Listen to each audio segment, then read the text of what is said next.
Hi, my name is Charlie Hopkins, and this is a quick Saturday trucking tip.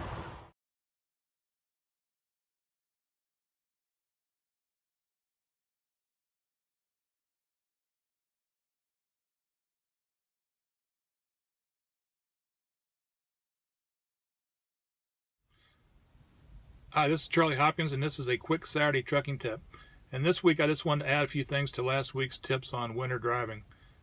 Road conditions can change extremely fast. I mean, within 100 yards, you can what you feel is safe at 55 on a snow-covered road, 2 or 3 inches of snow cover, can change within 100 yards. Same amount of snow, same highway, same road, completely different road conditions. So you have to constantly be evaluating that day and night. One road I go on quite a bit is I-70 in Indiana, and there's a stretch there that has farmland, flat farmland on each side. And then a mile up the road, it kind of drops into a dip, and then that road has tree line on both sides of the highway. And the road condition changes there a lot. And that's only, probably less than a mile separates those two stretches of road.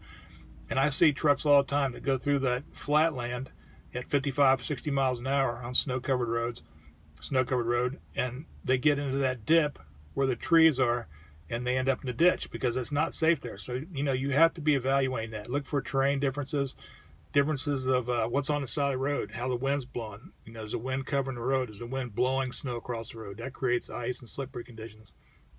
So you have to constantly be evaluating that. I think everybody knows about, and it helps people in cars too, how to check for ice on the back of your mirrors. Roll your windows down, put your hand out the window, feel the front side of your mirror and a rear view mirror, and if there's ice in the front, there's ice on the roads. If there's ice on the roads, it's really not much you can do. It's just not safe. Another thing you can do is look for spray off the other vehicles. If it's below 32 and there's no spray coming off the vehicle's tires in front of you, it's probably ice. It's slick. Slow down. The next thing I want to talk about is weather. Every driver should be a amateur weatherman or woman. There's so many apps out there that can help you and keep you updated with the weather.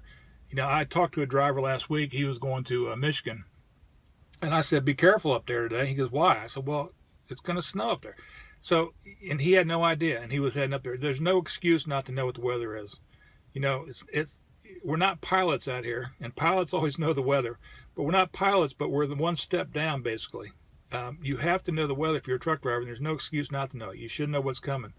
And a couple good weather apps are WeatherBug, the Weather Channel, AccuWeather, and AccuWeather's a good one. And they'll send you alerts. There's no reason why you shouldn't have these on your phone, or one of them. Pick a good one, try them out, and be alerted when the weather's coming. And another app I use is called My Radar, and it's free. And all it is the radar. So it follows you, tracks you where you're at. You hit one button.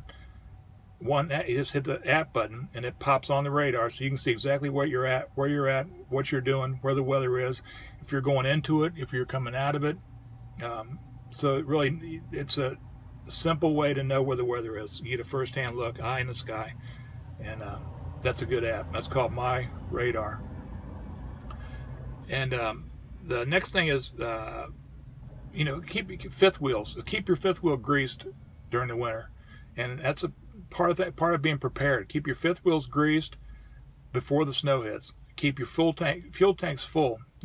Diesel fuel is 7 pounds a gallon, just almost 7 pounds a gallon exactly, and that adds up. I mean, that can keep you from, if you get stuck, that might get you unstuck if you got that extra 1,500 pounds in because you've topped off your fuel tanks.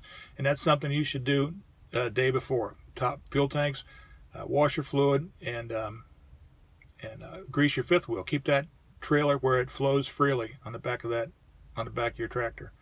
Very important. And that has to do with the weather, keeping track of the weather, knowing when the weather's coming. We're not pilots, but we're one step down from a pilot out here as far as needing to know what kind of weather's coming, especially in the winter. So that's it. I hope it helps. Have a great weekend. Talk to you later. Oh, and have a good Thanksgiving. Thanks. Bye.